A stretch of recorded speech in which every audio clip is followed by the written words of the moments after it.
मैं आपसे पूछना चाहता था कि आपके जीवन सुख के का क्षण और दुख का क्षण। दुख का क्षण।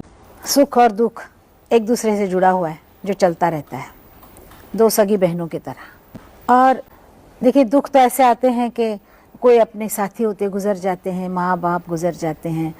सुख का क्षण भी होता है कि हमें कुछ चाहिए वो मिल जाता है, शादी होती है, बच्चे होते हैं।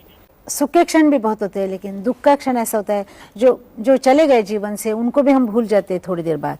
लेकिन कोई कोई क्षण ऐसे होते हैं जो इंसान कभी भूलता ही नहीं। जैसे मेरे साथ एक बार हुआ कि मेरा पहला लड़का हेमंत भोसले, जो बाद में म्यूजिक डायरेक्टर भी बना और पायलट है वो, तो वो 5 साल का था। मैं बहुत जवान थी, 20 साल की थी, और मेरा 5 साल का बेटा किसी कारणवश भोसले साहब ने उसको देहरादून स्कूल में डाला। जब उसको स्कूल में डाला तो मैं बहुत मना करती रही, लेकिन आप नहीं चाहती थी मैं बिल्कुल नहीं चाहती थी कि मेरे से बच्चा इतना छोटा दूर हो। 10-12 साल का हो तो बात है। और जब मैं वहाँ गई तो इतने बड़े बड़े पेड़ थे और स्कूल था, बहुत अच्छा स्कूल, कोई ये नहीं। लेकिन जब मैं जाने लगी तो उसने मेरी तरफ देख के टाटा करने के बजाय मेरी तरफ पीट करके वो उस तरफ देख के रो रहा था।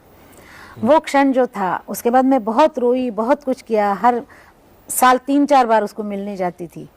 लेकिन वो दुख, उसके बाद बच्चा दूर रहा, ये वो, फिर अब हमेशा बच्चे जब दूर रहते हैं वो दूर दूर होते जाते हैं। यहाँ जैसे वो हमेशा के लिए स्कार बन गया है, दर्द उठता है। आज भी मुझे लगता है कि मैं उस वक्त इतनी कमजोर क्यों हो गई। अच्छा गाना, जो पहला गाना रिकॉर्ड हुआ, बहुत अच्छा हुआ, सबने कहा बहुत अच्छा। वो एक ऐसा, क्योंकि जैसे पहला बच्चा, जैसे बच्चे या कोई भी एक सुख दे जाता है, वैसे एक पहला गाना मुझे बहुत ऐसा लगा कि हाँ मैंने गाया, लोगों को पसंद आया।